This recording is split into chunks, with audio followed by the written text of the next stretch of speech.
Hello guys, I'm Gigi Temprano, bartender for La Factoría in San Juan, Puerto Rico, and today we're gonna make our Iceland national cocktail, the Piña Colada. For this cocktail, we're gonna be using the Don Q Reserva 7. We'll be adding 1.5 ounces of it. We'll be using 1.5 ounces of pineapple juice. We're gonna have some coconut water. We're gonna use 2 ounces and a half. And the last ingredient, 3/4 of an ounce of coconut cream.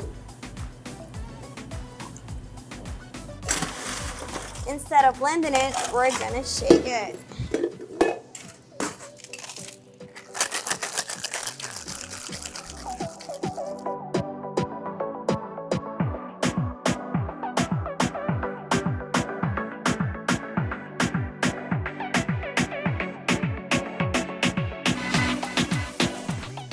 We're gonna garnish it with a dehydrated pineapple.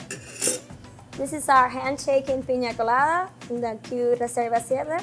I hope you enjoy it. Cheers!